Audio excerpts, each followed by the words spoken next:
the interview between on ESPN with Adam Silver and Malika Andrews was dominated by a variety of topics, but the main one that's making the headlines is, of course, Adam Silver's discussion on Ja Morant and the most recent video, which came out on Sunday, of him yet again on Instagram Live holding a firearm. Here was Silver's reaction to Malika Andrews.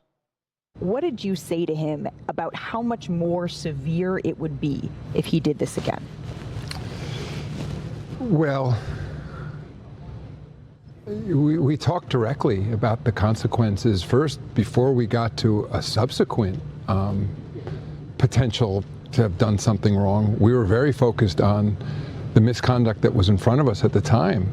And frankly, most of our conversation was about how incredibly serious the first incident was of waving, a firearm on social media. And again, and the consequences there, an 8-game suspension was pretty serious and something that he, at least to me, seemed to take incredibly seriously in that time. And we spoke for a long time about not just the consequences that could have on his career, but the safety issues around it.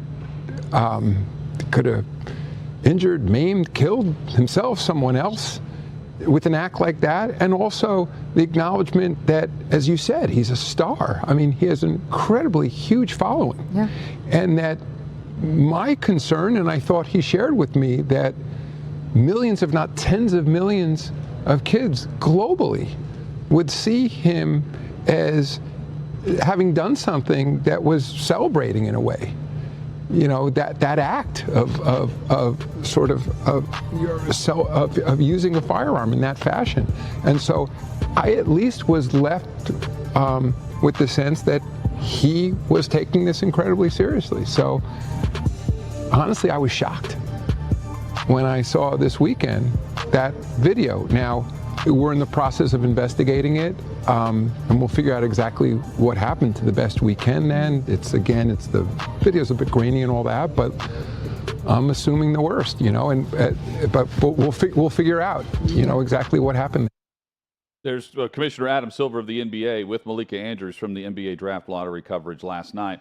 Chad, I listened to Silver there, and I think he hit a variety of the topics and issues and worry that we have been discussing now for weeks and over a month now, with the continuation of incident or video or just stupidity from Ja Morant over a string of a couple of months now. Either that being reports about something that happened in summer of last year, or in regards to what he's doing on Instagram Live, or what's being shown in footage while his team is on the road in Denver. Point being, I take Adam Silver for his word when I hear this, thinking he absolutely went through the consequences for Ja Morant's actions. And yet here again, less than 2 months later, even the commissioner of the NBA is saying he's shocked and stunned to see the social media video surface on May the 14th after they met in March. And I can't help but think that a swift and severe punishment's headed Ja Morant's way, based on the fact that while grainy and they're having people look into this Instagram Live video, there's no question what he's doing. He's waving a firearm, and there's enough evidence there for Silver to jump on and say what he said with Malika Andrews, who was getting hounded on social media for, how dare you ask the questions to the NBA commissioner about this storyline with Ja Morant, which is ridiculous, because in part, the reason why he was a part of the playoff push and the playoff overall play for the Memphis Grizzlies while he was on the roster is because Silver believed him. He said that. Whenever he took that hiatus, went down to Florida for a couple of days, flew to New York, met with Adam Silver, and was slapped with the 8-game suspension. 8 games seemed light at the moment, Chad. 8 games was based on the policy which was in place, which if you bring a firearm on a team facility, on a team plane, if you're traveling with it, if you have it at anywhere, if they could have proven that it was on the plane in the hotel or what have you, it was a 50-game suspension headed his way. but they couldn't. And they released that in the statement. And Silver also said in a statement that he felt like Morant knew what he had done was wrong, and what he had done was putting others and himself at risk. And the other factor here is the immediate jump to defend Ja Morant yet again, which is coming both from social media trolls and from those that are covering the league. Yeah, we'll get into one of the defenses of Ja Morant here momentarily. Shock is the right word. I thought Adam Silver handled the question well when saying that. I mean, I was shocked when I saw it on Sunday that you're telling me that there's another incident of him on Instagram Live with a gun in his hand? Yeah, and that it was doesn't recent. shock me that, there's not another incident, but that it's pretty much the same exact thing that just got him popped for 8 games. That was pretty shocking, and imagine how shocked you are for Adam Silver, and you actually had the one-on-one interaction with Ja Morant talking about the consequences of these decisions and hearing from him how he's going to change and how it's not going to happen again. So I understand that level of shock. Anyone who takes issue with Malika Andrews doing her job, this is why identity politics are going to ruin this country in so many ways. If you think that Malika Andrews on an ESPN broadcast, that her first priority should be carrying some sort of race card and not asking pertinent questions because it may make a black person look bad, and that Malika Andrews, as an African-American, shouldn't ask the question and should not do her job in order to prop up someone of a certain race, that's a big issue. That is racism. I'll say it. That's what it is. You wouldn't want it going any other way that way, just like I wouldn't. She's doing her job. So anyone who takes issue with her asking that question to Adam Silver, it's the biggest story in the NBA right now. Of course she needs to ask that question. So these are trolls for the most part going after Malika Andrews, but people legitimately think this way, and I think it's ridiculous, and it's why identity politics are a big problem right now in this country. She did her job. She did it well, and I thought Adam Silver handled the question well, and now you've got Dan Patrick and others reporting it's going to be half a season that he's going to get. They're looking into a 40-game suspension for Ja Morant. Well, and the protection of Ja Morant and the delicacy of which they treated the previous suspension, that's now out the window. And that goes for everybody involved, from the NBA to the media covering it, because now it's all on Ja Morant. And part of the problem with why this happened again, while it's on Ja Morant, we can't just sit back and say, oh, well, don't ask those questions and just another slap on the wrist is fine. That can't be it. And while there are certain players, former players, you certainly have commentators and analysts that are saying something has to be done and it needs to be harsh compared to what we've seen from the previous suspension, because clearly that didn't get through. There are those like J.J. Redick who go on ESPN and want to say, well, why are we bringing the hammer down on someone who didn't break the law? We can go into the backstory of the incident with the teenager. Ja's claiming self-defense, that the teenager threw the ball in his face. We can go into the incident at the mall when he yelled at his security guard. We can go into the incident with the Indiana Pacers traveling party. As far as we know, all of these things have been investigated and no law has been broken. I'm not condoning the behavior. I'm not saying there should be no punishment. There should be. There should be consequences. You are the face of the league. You are representing the NBA. You are a role model to young kids. All of that. I don't think half a season is the right answer. And the last point I want to make is, you bring this up, the guns on social media. We talk about consequences. Look, in our country right now, gun culture is pervasive. We've got mass shooting after mass shooting, and nobody's doing a damn thing about it. So I get why we're so sensitive to this right now. But there's no consequence for Greg Abbott telling his constituents that they should go buy more guns, and then we have mass shooting after mass shooting in Texas. There's no consequence for an elected Tennessee official to send out a Christmas card holding AR-15s with his young family, and then there's a shooting in his very district. There's no consequences to that. So why are we trying to lay down the hammer on a 23-year-old who didn't break a law?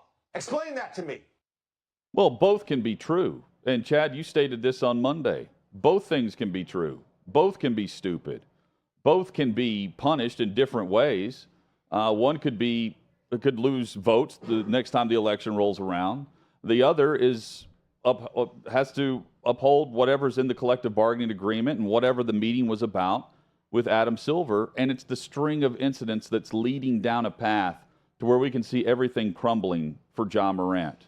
And the two, in terms of the debate, don't link up based on behavior of one player and mass shootings, which Chad and I have certainly laid out where we stand on that too, and the coverage. Oh, and on whose coverage is worse, this side or that side, and actually trying to find a solution to the overall issue.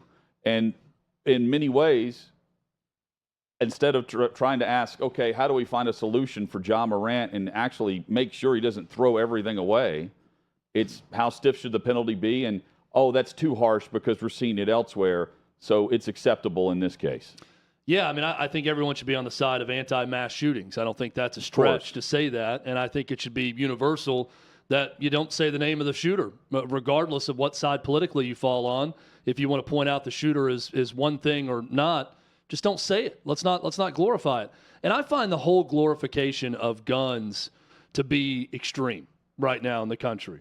And to get to what J.J. Redick said, first off, what Redick is saying, this isn't even apples to apples when you make this comparison. This is apples to dragon fruit.